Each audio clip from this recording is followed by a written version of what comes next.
Everyone, स्वागत है आप सभी का आपके अपने educational platform the content cloud पर। सो कैसे हैं आप सभी? आई होप आप सभी अच्छे होंगे एंड आप सभी की प्रिपरेशन बहुत अच्छे से चल रही होगी। सो आज का ये आपका सेशन होने वाला है सीडीपी का प्रैक्टिस सेट, बिल्कुल, जिसमें आपके प्रीवियस ईयर क्वेश्चंस भी शामिल हैं। सो सीडीपी की कई सारी classes and practice set available हैं, मैराथन क्लास भी अवेलेबल है। अगर आपने नहीं देखी है तो देख लीजिएगा। सो बिल्कुल एग्ज़ाम की तरीके से यहाँ आपको 30 क्वेश्चन जो हैं वो देखने को मिलेंगे। ओके, ये आपका एक को पूरा का पूरा प्रैक्टिस सेट होने वाला है। आपको इसको ध्यान से सॉल्व करना है एंड सॉल्व करने के बाद आपका जो भी क्वेश्चंस गलत होते हैं आपको उन टॉपिक पर मेहनत करनी है, ठीक है। उन टॉपिक को आपको फिर से पढ़ना है, क्योंकि आपको एक अपॉर्चुनिटी मिली थी एग्ज़ाम पोस्टपोन होने की, तो आपने उस पर मेहनत भी करी होगी, आपने अपने टॉपिक्स को अच्छे से कवर किया होगा। तो आज ये प्रैक्टिस सेट आपको बताएगा कि आपका कौन सा जो सेक्शन है, टॉपिक है, चैप्टर है, वो वीक है। ओके, सो अगर आप अभी तक चैनल से नहीं जुड़े हैं तो जुड़ जाइएगा। एचटेट की प्लेलिस्ट को चेकआउट करना बिल्कुल ना भूलें एंड एग्ज़ाम डेट से रिलेटेड आपका एक लेटेस्ट वीडियो अवेलेबल है, आप उसे देख लीजिएगा। उसमें आपका एग्ज़ाम डेट कब होगा, कब नहीं, एक्सेट्रा सारी ही बातें की गई है। लिंक आपको डिस्क्रिप्शन में मिल जाएगा। ओके, सो चलिए क्लास को आगे बढ़ाते हैं और आपका जो ये पहला क्वेश्चन है आपको बताना है कि क्या होगा इसका करेक्ट आंसर। गुणात्मक परिवर्तन डैश है। गुणात्मक परिवर्तन क्या है? वंशागति, वृद्धि, प्रक्रिया या फिर विकास। सो सीडीपी से related already practice sets marathon classes available हैं। अगर आपने नहीं देखी तो देख लीजिएगा। एक एक क्वेश्चन आपके लिए महत्वपूर्ण है, ठीक है। सो क्या होगा करेक्ट आंसर बताना है आप सभी को। गुणात्मक परिवर्तन क्या होता है? वंशागति होती है, वृद्धि होता है, प्रक्रिया होता है या फिर विकास होता है।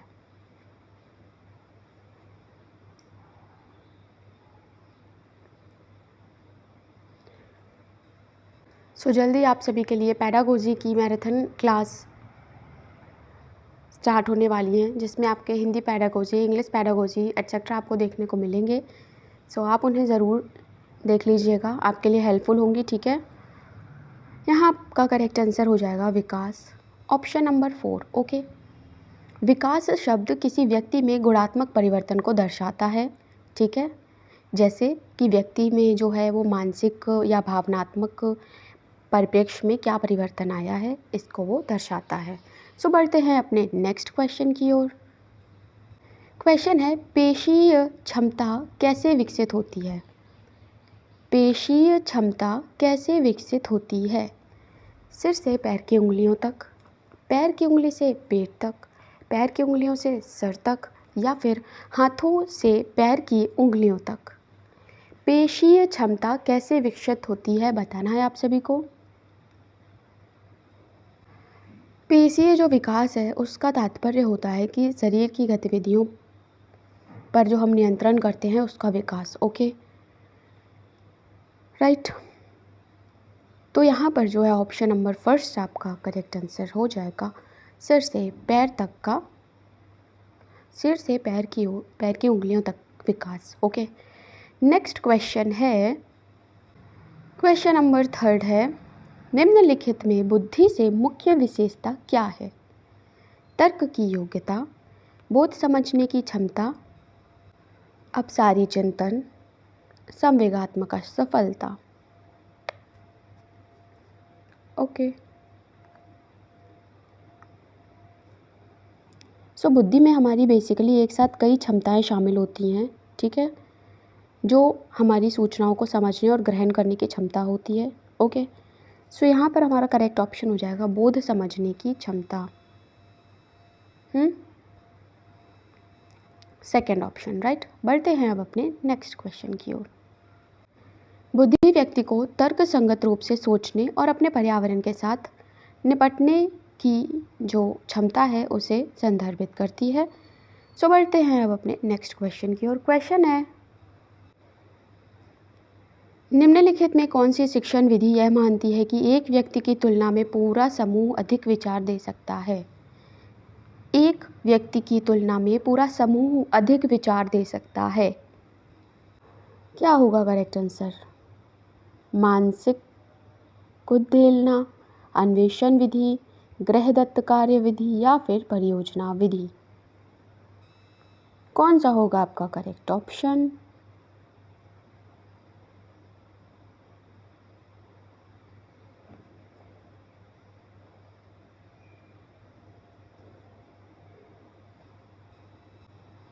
सो यहाँ पर करेक्ट आंसर हो जाएगा मानसिक उद्वेलना, ऑप्शन नंबर 1। ओके, मानसिक उद्वेलना का जो लक्ष्य होता है वो कम समय में अधिक से अधिक विचार को उत्पन्न करना होता है।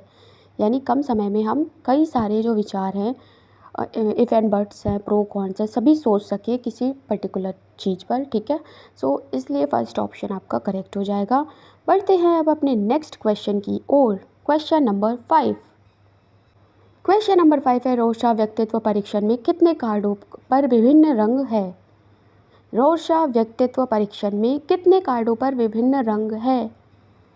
सो हरमन रोशा द्वारा विकसित रोशा व्यक्तित्व परीक्षण में 3 डिफरेंट टाइप के रंग हैं।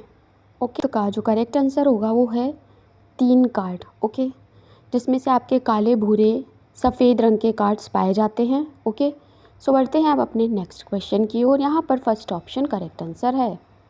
क्वेश्चन नंबर 6 है, निम्नलिखित में से कौन सा उन तरीकों का वर्णन नहीं करता जिनसे एक शिक्षक कक्षा में बच्चों के लिए समस्या समाधान का मॉडल तैयार कर सकता है? ओके, सो जब भी आप क्वेश्चन को पढ़ें तो इस नहीं वर्ड को ध्यान से पढ़ें, क्योंकि ये नहीं वर्ड ना अक्सर इग्नोर हो जाता है एंड फिर आंसर गलत हो जाता है। ठीक है, सो यहाँ पर आपको बताना है समस्या समाधान का मॉडल तैयार नहीं कर सकता है, कौन सा तरीका है? सो सबसे पहले हम लोग जान लेते हैं कि आखिर समस्या समाधान है क्या। ओके, सो समस्या समाधान आपका एक बड़ी समस्या का हिस्सा है। ओके, जिसमें समस्या का पता लगाना, उसको शेप देना, उसमें बौद्धिक कार्यों में सबसे उसे जटिल माना जाता है। ठीक है, तो इसलिए आपका ये इम्पॉर्टेंट हो जाता है। एंड इसमें कौन सा तरीका है जो हेल्प नहीं कर सकता है बताना है, तो वो है आपका अभिसारी उत्तरों के साथ प्रश्न पूछना। फोर्थ ऑप्शन, अभिसारी उत्तरों के साथ प्रश्न पूछें। ठीक है, सो सिक्स्थ क्वेश्चन का करेक्ट आंसर हो जाएगा फोर्थ ऑप्शन। बढ़ते हैं अब अपने नेक्स्ट क्वेश्चन की ओर। Question number 7। 7th number question है, अधिक रुचिकर कार्य एक प्रकार की डैश है? अधिक रुचिकर कार्य एक प्रकार की डैश है क्या? आंतरिक अभिप्रेरणा, ए और बी दोनों, बाह्य अभिप्रेरणा, उपरोक्त में से कोई नहीं। अधिक रुचिकर कार्य।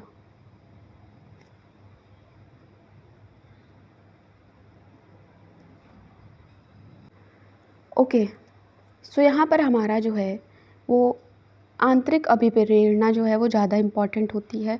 हमें अंदर से मोटिवेट रहना चाहिए, ये नहीं कि टाइम पर हमें बाहर से मोटिवेशन लेना है। जिस तरीके से आपका ये एचटेट का एग्ज़ाम ही हो गया, आगे बढ़ता ही जा रहा है। ठीक है, लेकिन जिन बच्चों में आंतरिक अभिप्रेरणा होगी तो वो पढ़ रहे होंगे, क्योंकि उन्हें अंदर से जो है वो आनंद या एक कार्य को स्वयं अपने करने की हिम्मत, वो आंतरिक अभिप्रेरणा जो है वो बनी रहती है।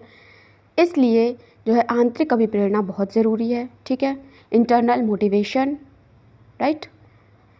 बाहरी मोटिवेशन क्या है, आपको बाहर मोटिवेशन आपने लिया, थोड़ी देर बाद फिर से आप न्यूट्रल हो गए, लो फिर से मोटिवेशन चाहिए, तो ऐसा काम नहीं करता ज़्यादा दिन। इंटरनल मोटिवेशन कुछ पाने की जो है वो चाह अंदर से होनी चाहिए। ठीक है, ये बच्चों में ही नहीं, ये सभी में इम्पॉर्टेंट है। ठीक है, सो 7th नंबर क्वेश्चन का फर्स्ट करेक्ट आंसर हो जाएगा। क्वेश्चन नंबर 6 है, विकास को आकार देने वाले पर्यावरणीय कारक में डैश को छोड़कर सभी शामिल हैं? शिक्षा की गुणवत्ता को, शारीरिक गठन को, पोषण की गुणवत्ता को, या फिर संस्कृति को।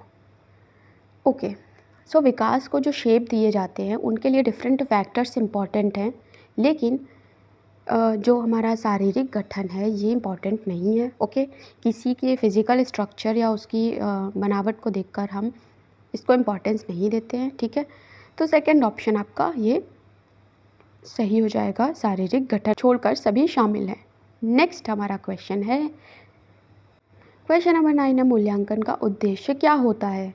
मूल्यांकन का उद्देश्य क्या होता है, बताओ भाई। क्वेश्चन है आपके, बच्चों को मंद शिक्षार्थी और प्रतिभाशाली बच्चों के रूप में अंकित करने के लिए। ओके, उन बच्चों की पहचान करने के लिए जिन्हें उपचारी उपाय की ज़रूरत है। अच्छा।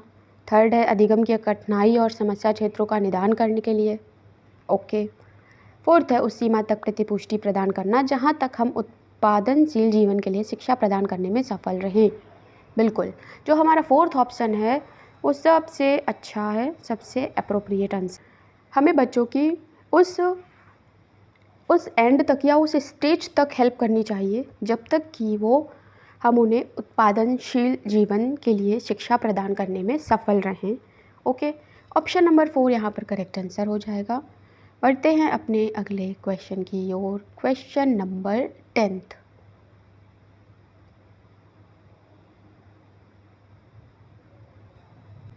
Question number 10 and very important question आपका।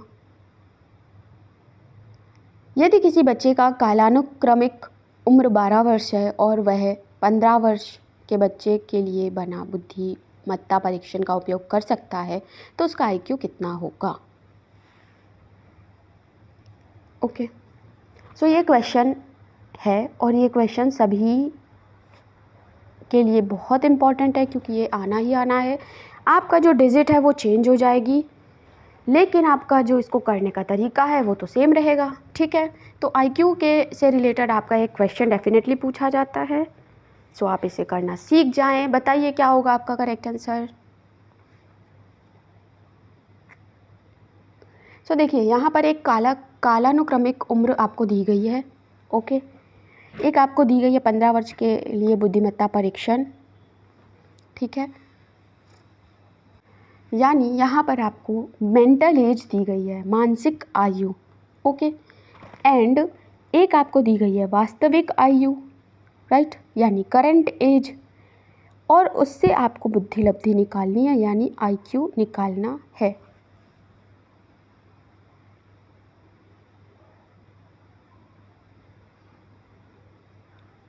ओके, सो क्या होगा आपका करेक्ट आंसर?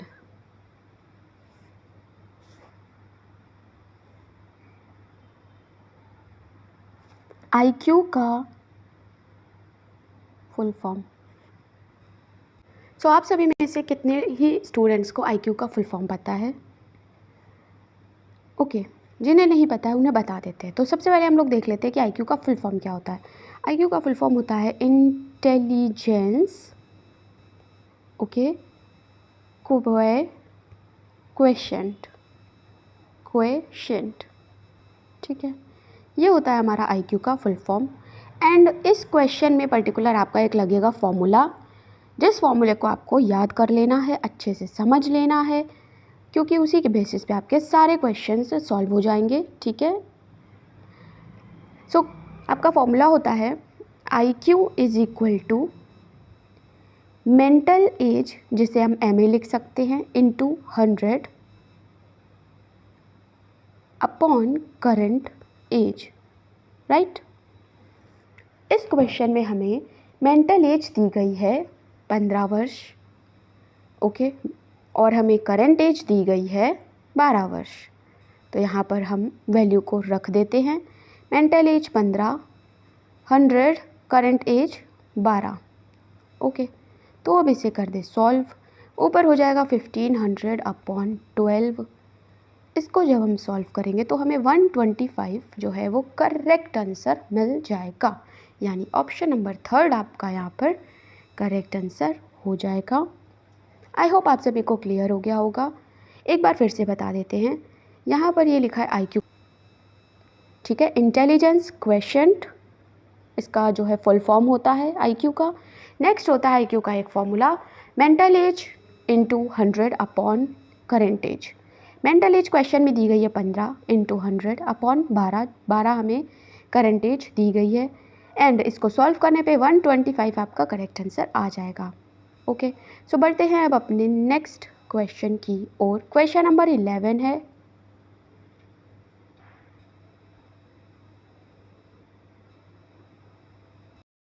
के रूप में आकलन सहायता करता है। बच्चों के बीच सीखने के कौशलों का निर्माण करने में, लेबलिंग के बिना रिपोर्टिंग या बच्चों की तुलना करने में, शिक्षक को शिक्षण अधिगम को संशोधित करने या समीक्षा करने में सहायता करता है, या फिर आपका सीखने के अंतर को जानने में सहायता करता है। क्या होगा आपका करेक्ट आंसर? तो यहाँ पर जो है वो करेक्ट आंसर हो जाएगा ऑप्शन नंबर फर्स्ट। ओके, बच्चों के बीच सीखने के लिए सीखने के कौशलों का निर्माण करना। ओके, बढ़ते हैं अपने नेक्स्ट क्वेश्चन की ओर। सो जल्दी आप सभी के लिए Hindi pedagogy, English pedagogy and जो पैडागोजी रिलेटेड आपके जो प्रैक्टिस सेट हैं वो अवेलेबल कराए जाएंगे, तो आप चैनल से जुड़े रहिएगा। ओके, एंड वीडियो को लाइक एंड शेयर ज़रूर कर दीजिएगा। प्रश्न है, निम्नलिखित में से कौन सी एक सृजनात्मक की अवस्था गॉर्डन ने अपनी संश्लेषण तकनीक में प्रतिपादित नहीं की है? ओके, ऑप्शंस दिए गए आपको, संलग्नता, अंतर्भविता, समान वस्तु की खोज, स्थगन या फिर संकल्पना निर्माण। सो करेक्ट ऑप्शन हो जाएगा आपका समान वस्तु की खोज, सेकंड ऑप्शन। ओके, संलग्नता अंतर्भाविता नहीं होगा, बाकी हमारे एक भी ऑप्शन सारे गलत है, सेकंड वाला जो है वो करेक्ट है। नेक्स्ट क्वेश्चन है कि निम्नलिखित में से कौन सी एक विशेषता प्रतिभाशाली बच्चों की दृष्टि से उपयुक्त नहीं है? अगेन वो विशेषता बतानी है आपको जो नहीं है, ठीक है, उपयुक्त नहीं है। तेज़ी से और आसानी से सीखते हैं, कठिन मानसिक कार्यों को प्रदर्शित करते हैं, बहुत प्रकार की जानकारियाँ रखते हैं जिनके बारे में ज़्यादातर बच्चे जागरूक नहीं होते, या फिर जो कुछ उन्होंने सुना या पढ़ा है उसे बरकरार रखने के लिए उन्हें बहुत ही अभ्यास की आवश्यकता होती है। ओके, सो ऐसा ज़रूरी नहीं है कि सभी को बहुत ही अभ्यास की आवश्यकता हो, इसलिए फोर्थ ऑप्शन आपका ये करेक्ट हो जाएगा। ओके, प्रतिभाशाली बच्चा वह होता है जो किसी भी सार्थक प्रयास में लगातार उल्लेखनीय प्रदर्शन करता है और उत्कृष्ट व्यवहार को दर्शाता है, ठीक है। सो नेक्स्ट क्वेश्चन की ओर बढ़ते हैं। Question number 14। क्वेश्चन है, वया संधि अवस्था का आयु विस्तार क्या होता है? वया संधि अवस्था।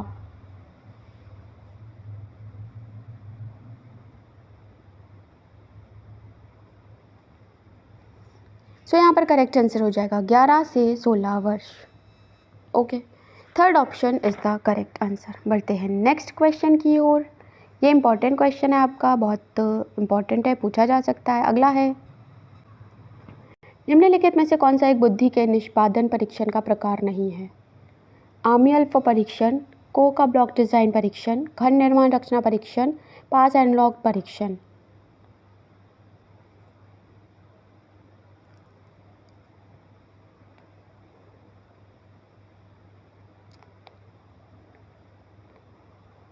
ओके, से यहाँ पर आर्मी अल्फा परीक्षण फर्स्ट ऑप्शन करेक्ट हो जाएगा। ओके, आर्मी अल्फा परीक्षण इज़ द करेक्ट ऑप्शन। बढ़ते हैं अब अपने नेक्स्ट क्वेश्चन की ओर। क्वेश्चन नंबर आपका जो है वो 16 है। जीन पियाजे के अनुसार बच्चा किस आयु वर्ग में अमूर्त तर्क विकसित करता है? किस आयु वर्ग में जो है वो अमूर्त तर्क विकसित करता है? 6 से 8 साल में, 8 से 10 साल में, 7 से 9 ईयर्स या फिर 11 से 14 ईयर्स? बताना है आप सभी को क्या होगा करेक्ट आंसर। ओके, सो जीन पियाजे के अकॉर्डिंग 4 अवस्थाओं का वर्णन मिलता है, ठीक है, जिसमें आपकी सबसे पहले होती है संवेदी प्रेरक अवस्था। ओके, नेक्स्ट होती है हमारी पूर्व संक्रियात्मक अवस्था, पूर्व संक्रियात्मक अवस्था, और अगली हो जाती है मूर्त संक्रियात्मक अवस्था, और नेक्स्ट हो जाती है औपचारिक संक्रियात्मक अवस्था। ओके, औपचारिक संक्रियात्मक। ठीक है, अब इन चारों का अलग अलग एज ग्रुप भी होता है। तो अगर बात करें हम लोग संवेदी प्रेरक की, तो ये होता है जन्म से 2 इयर्स। ठीक है, यानी जन्म से 2 वर्ष तक। पूर्व संक्रियात्मक का जो टाइम होता है वो होता है 2 से 7 साल। ओके, मूर्त संक्रियात्मक का होता है, मूर्त संक्रियात्मक अवस्था का होता है 7 से 11 इयर्स, राइट। एंड हमारी जो औपचारिक संक्रियात्मक अवस्था है इसका होता है 11 से 14 साल।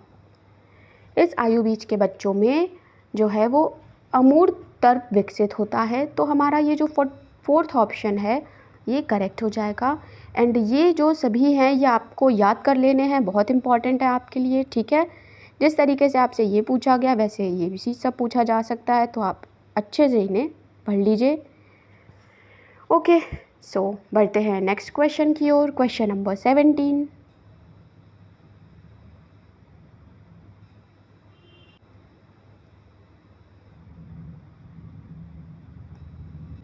क्वेश्चन है कि किसने कहा था कि एक व्यक्ति, ये किसने कहा था कि एक व्यक्ति उसी अनुपात में बुद्धिमान होता है जितना वह अमूर्त रूप से चिंतन की क्षमता रखता है।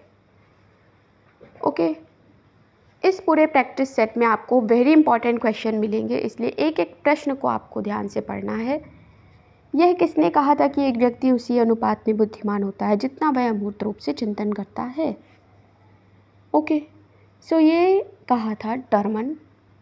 ओके, ऑप्शन नंबर जो फर्स्ट है आपका ये करेक्ट आंसर हो जाएगा।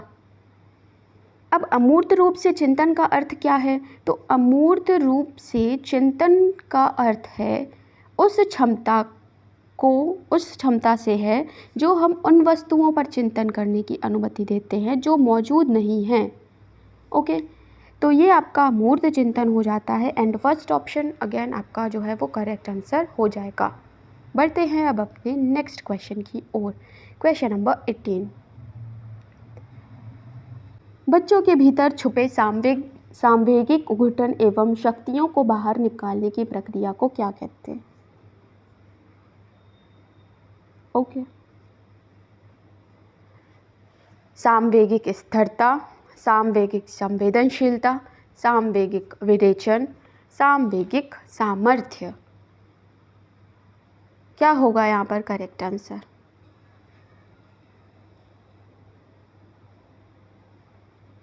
करेक्ट आंसर हो जाएगा सांवेगिक विरेचन, थर्ड ऑप्शन। ओके, बढ़ते हैं अब अपने नेक्स्ट क्वेश्चन की ओर। क्वेश्चन नंबर है 19। निम्नलिखित में से कौन सी एक गतिविधि जिज्ञासा मूल प्रवृत्ति को संतुष्ट करने के लिए उपयुक्त नहीं है? कक्षा अथवा विद्यालय में गौरवपूर्ण स्थिति प्रदान करना, विद्यार्थियों के प्रश्नों के उत्तर देना, समस्या समाधान, या फिर कक्षा में विचार विमर्श। कौन सी एक गतिविधि जिज्ञासा मूल प्रवृत्ति को संतुष्ट करने के लिए उपयुक्त नहीं है? आप सभी को बताना है। सो यहाँ पर आपका करेक्ट आंसर हो जाएगा फर्स्ट ऑप्शन, कक्षा अथवा विद्यालय में गौरवपूर्ण स्थिति प्रदान करना। बढ़ते हैं अपने नेक्स्ट क्वेश्चन की ओर।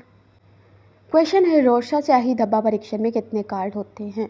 12, 10, 30, 31। रोरशा स्याही धब्बा परीक्षण की जो इसे प्रतिपादित किया था वो हरमन रोरशा ने किया था 1921 में। ओके, एंड इसमें आपके 10 कार्ड होते हैं। सो सेकंड ऑप्शन आपका करेक्ट आंसर हो जाएगा। बढ़ते हैं अपने नेक्स्ट क्वेश्चन की ओर। शैक्षिक मनोविज्ञान के पिता के रूप में किसे जाना जाता है? Very simple and very important question. Okay, so पिता के रूप में जाना जाता है ईएल थॉर्नडाइक को। एंड आप सभी जानते हैं थॉर्नडाइक कितने इंपॉर्टेंट है आपके लिए। ठीक है, सीडीपी में बहुत इंपॉर्टेंट है Thorndike, right. So first option correct answer हो जाएगा। बढ़ते हैं अपने नेक्स्ट क्वेश्चन की ओर। क्वेश्चन है सोशियोमेट्रिक तकनीकी का आविष्कार किसने किया था? सोशियोमेट्रिक तकनीकी का आविष्कार किसने किया था? J.E. Anderson, J.L. Moreno, E.B. हर्लॉक, G.S. मार्मोर।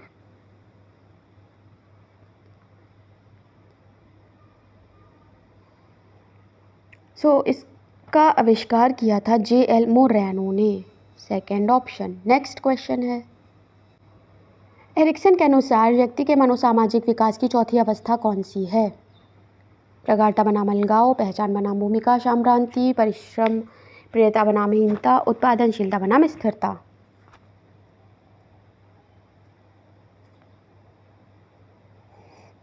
मनोसामाजिक विकास की चौथी अवस्था कौन सी है बताना है।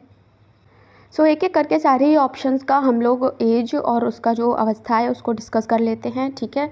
सबसे पहले हमारे पास है प्रगाढ़ता बनाम अलगाव। प्रगाढ़ता बनाम अलगाव में जो एज होता है वो होती है आपकी 21 से 39 ईयर्स, ओके। एंड इसे आपका प्रारंभिक प्रौढ़ता कहते हैं, ओके। अगला आपको दिया है पहचान बनाम भूमिका संभ्रांति, तो ये आपकी आती है किशोर के अंतर्गत, 13 से 21 साल, 13 से 21 साल किशोर, किशोरावस्था, ठीक है।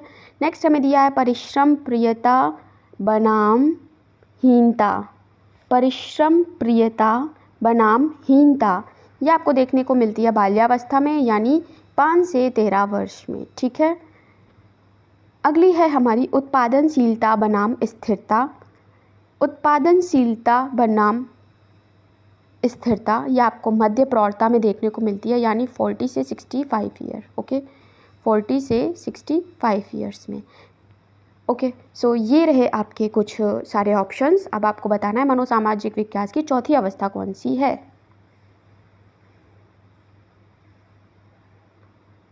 तो चौथी अवस्था हो जाएगी आपकी परिश्रम प्रियता बनाम हीनता, परिश्रम प्रियता बनाम हीनता, ओके। बाल्यावस्था, तो एक बार आप सभी को हम बता दे रहे हैं सारी अवस्थाएं, ठीक है, क्योंकि ये ऑर्डर वाइज होती हैं एंड आपको इसी ऑर्डर में ही आंसर करना होता है। तो ये है आपकी चौथी, ठीक है, फोर्थ अवस्था। क्वेश्चन नंबर 23 का करेक्ट आंसर हो जाएगा आपका थर्ड वाला ऑप्शन, ओके। थर्ड ऑप्शन आपका करेक्ट हो जाएगा। अब हम लोग जो है वो सभी मनोसामाजिक विकास की जो अवस्थाएं हैं उन्हें एक बार देख लेते हैं, ओके। सबसे पहले तो आती है आपकी शैशवावस्था, जिसमें आपका जन्म से 18 माह तक का ये टाइम पीरियड होता है, और इसमें आपका विश्वास बनाम अविश्वास ये आपको देखने को मिलता है। अगली होती है बच्चा, ठीक है, जिसमें 18 माह से 3 वर्ष तक इसका टाइम पीरियड होता है, और स्वायत्तता बनाम शर्म और शंका ये आपको देखने को मिलता है, ठीक है। नेक्स्ट आती है हमारी पूर्व विद्यालय। तो पूर्व विद्यालय होता है 3 से 5 वर्ष तक, एंड इसमें आपको पहल बनाम अपराध बोध देखने को मिलता है, पहल बनाम अपराध बोध। नेक्स्ट आती है चौथे नंबर की बाल्यावस्था, 5 से 13 वर्ष की आयु होती है ये, एंड इसमें आपको परिश्रम प्रियता बनाम हीनता ये आपको देखने को मिलता है, ठीक है। परिश्रम प्रियता बनाम हीनता ये आपके फोर्थ जो है स्टेज, फोर्थ अवस्था होती है।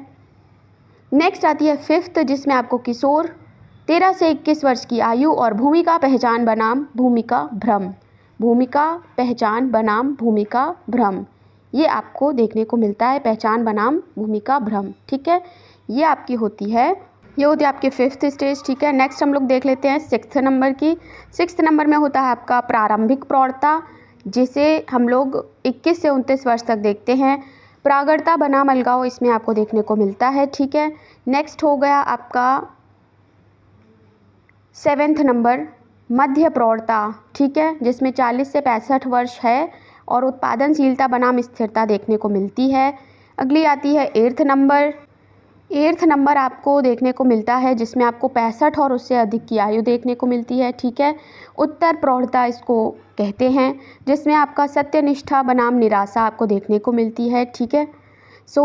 उत्पादनशीलता बनाम स्थिरता ये आपका 7th होती है स्टेज, 7th अवस्था होती है, राइट। एंड आपका प्रागढ़ता बनाम अलगाव आपको अभी बता दिया था, प्रागढ़ता बनाम अलगाव होता है आपका 6th स्टेज में। तो ये रही आपकी सारी इम्पॉर्टेंट जो है स्टेजेस जिनसे आपसे प्रश्न पूछा जा सकता है, तो आप ये चाहे तो एक जगह लिख लीजिएगा सारी, ठीक है। ओके, सो बढ़ते हैं अपने नेक्स्ट क्वेश्चन की ओर। क्वेश्चन नंबर 24 है, रॉस के अनुसार विकास की कौन सा अवस्था को मिथ्या परिपक्वावस्था कहा जाता है? रॉस के अनुसार विकास की कौन सी अवस्था को मिथ्या परिपक्वता अवस्था कहा जाता है? शैशवावस्था, बाल्यावस्था, किशोरावस्था या फिर प्रौढ़ावस्था? कौन सी होती है करेक्ट अवस्था, आपको बताना है। सो यहाँ पर बाल्यावस्था आपका करेक्ट आंसर हो जाएगा, बाल्यावस्था सेकंड ऑप्शन। बढ़ते अपने नेक्स्ट क्वेश्चन की ओर। क्वेश्चन है, जब कोई व्यक्ति अपने विचारों तथा क्रियाओं को किसी ऐसे दूसरे व्यक्ति के अनुरूप बनाना शुरू कर देता है जिसका वह अनुकरण करना चाहता है, तो इस प्रकार की प्रक्रिया को कौन से प्रकार की रक्षा युक्ति कहते हैं? तादात्म्यकरण, प्रक्षेपण, औचित्य स्थापना या फिर विस्थापन? ओके,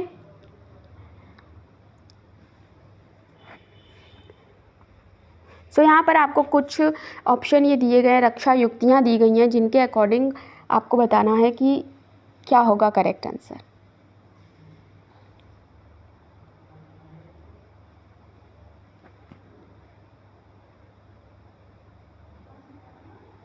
सो यहाँ पर करेक्ट आंसर हो जाएगा तादात्म्यकरण, ठीक है। तादात्म्यकरण में ऐसा होता है कि आपको किसी ऐसे दूसरे व्यक्ति के अनुरूप बनाना शुरू कर देता है जिसका आप अनुकरण करना चाहते हैं, ठीक है। अगला ऑप्शन यहाँ पे प्रक्षेपण दिया गया है। तो प्रक्षेपण में क्या होता है, अपने अस्वीकार आग्रह को दूसरों के लिए जिम्मेदार ठहराना, ठीक है। अपने अस्वीकार आग्रह को दूसरों के लिए जिम्मेदार ठहराना, ये प्रक्षेपण के अंतर्गत आता है। अगला आपको दिया औचित्य स्थापना, राइट। औचित्य स्थापना में क्या होता है, सामाजिक रूप से स्वीकार स्पष्टीकरण के माध्यम से हमारे जो कार्य हैं, भावनाएं हैं, वो न्याय संगत बनाना, ये औचित्य स्थापना के अंतर्गत आता है, ठीक है। अगला आता है आपका विस्थापन दिया है आपको। तो विस्थापन में आप भावनात्मक आवेगों को एक दूसरे पर स्थापन व्यक्ति या वस्तु पर पुनर्निर्देशित किया जाता है, ठीक है। सो ये सभी ऑप्शंस आपके डिस्कस हो गए। यहाँ पर जो है फर्स्ट ऑप्शन करेक्ट आंसर हो जाएगा। बढ़ते हैं अपने नेक्स्ट क्वेश्चन की ओर। क्वेश्चन नंबर 26 है, निम्नलिखित में से कौन सा बाल्यावस्था का सामान्य भाषा विकार नहीं है? ऊर्जा की कमी, तुतलाना, अस्पष्ट उच्चारण या फिर हकलाना? निम्नलिखित में से कौन सा बाल्यावस्था का सामान्य भाषण विकार नहीं है? करेक्ट आंसर हो जाएगा ऊर्जा की कमी, फर्स्ट ऑप्शन।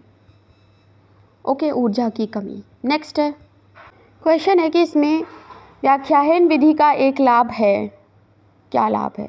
समस्या सुलझाने को सुगम बनाना, विद्यार्थियों में उच्च अभिग्रहता होती है, एक लघु अवधि में तथ्यात्मक सूचना का बड़ा भाग प्रकट करता है, या फिर उपयुक्त सभी। HTET के एग्ज़ाम के लिए आपके हर एक सब्जेक्ट में कौन कौन से टॉपिक इंपॉर्टेंट है, इसकी कंप्लीट एनालिसिस करके आपको एक वीडियो प्रोवाइड किया गया है, आप उसे ज़रूर देख लीजिएगा, आपको बहुत मदद मिलेगी, ठीक है। आप उन टॉपिक पर पर्टिकुलर कमांड बना लीजिएगा अपनी, ओके। सो यहाँ पर जो थर्ड ऑप्शन है वो करेक्ट आंसर हो जाएगा, एक लघु अवधि में तथ्यात्मक सूचना का बड़ा भाग प्रकट करता है। अगला है क्वेश्चन नंबर, निम्नलिखित में से कौन से शैक्षिक योजना के दृष्टिकोण कौन हैं, बताने आपको। निम्नलिखित में से शैक्षिक योजना के दृष्टिकोण कौन हैं? मानव शक्ति दृष्टिकोण, सामाजिक मांग दृष्टिकोण, A B दोनों या फिर उपरोक्त में से कोई नहीं? करेक्ट हो जाएगा A और B दोनों, ओके। अगला है, निम्नलिखित में से उचित प्रकार की शिक्षा के संदर्भ में सही नहीं है, क्या सही नहीं है? कौन सा ऑप्शन सही नहीं बताना है? पहला है, प्रत्येक छात्र को उसके स्वयं के प्रस्तावित मूल्यों को अवलोकन तथा समझाने में मदद करता है। प्रत्येक छात्र को सभी चीज़ों के संबंध में स्वयं का अवलोकन करने तथा समझने में मदद करता है। थर्ड ऑप्शन दिया है, प्रत्येक व्यक्ति को उसके अनुबंधन प्रभावों के बारे में जागरूक होने में मदद करवाता है। या फिर फोर्थ ऑप्शन, प्रत्येक छात्र को शिक्षक जीवन के बारे में पूर्व कल्पित विचारों के ज्ञान प्राप्त करने में मदद कराता है, ओके। ज्ञान प्राप्त करने में मदद कराता है। सो क्या हो जाएगा करेक्ट ऑप्शन? करेक्ट ऑप्शन हो जाएगा ऑप्शन नंबर 4, प्रत्येक छात्र को जीवन के बारे में पूर्व कल्पित विचारों से ज्ञान प्राप्त करने में मदद कराता है। बढ़ते हैं अपने लास्ट क्वेश्चन की ओर। क्वेश्चन नंबर 30 है, आंगनवाड़ी केंद्र में निम्नलिखित 4 सेवाओं में से स्कूल की तत्परता से संबंधित सेवा कौन सी है? गैर औपचारिक पूर्व स्कूल शिक्षा, या फिर आपका स्वास्थ्य जांच, या फिर आपका है प्रतिरक्षा, या पूरक पोषण। क्या है आपको बताना है। ओके सो अभी तक आप चैनल से नहीं जुड़े हैं तो डेफिनेटली जुड़ जाइएगा, वीडियो को लाइक एंड शेयर ज़रूर कर दीजिएगा। ओके एंड अगर आप एसएससी की प्रिपरेशन भी कर रहे हैं तो SSC GK GS PYQ series को देखना बिल्कुल ना भूलिएगा। Back to the question, 30th का आंसर हो जाएगा फर्स्ट वाला, गैर औपचारिक पूर्व स्कूल शिक्षा। ठीक है, फर्स्ट ऑप्शन करेक्ट आंसर है। सो यहाँ फिनिश होते हैं हमारे सीडीपी से रिलेटेड ये टॉप 30 क्वेश्चंस का प्रैक्टिस सेट। आपके कितने क्वेश्चन है, ये कितने आपको पहले से आते थे, कमेंट सेक्शन में बताना बिल्कुल भी ना भूले। एंड आपको फर्दर किस टॉपिक पर प्रैक्टिस सेट या उससे रिलेटेड वीडियो चाहिए, क्लास चाहिए, तो आप कमेंट में ज़रूर बता दीजिएगा। ओके मिलते हैं नेक्स्ट क्लास में नेक्स्ट टॉपिक के साथ, तब तक के लिए थैंक्स फॉर वॉचिंग।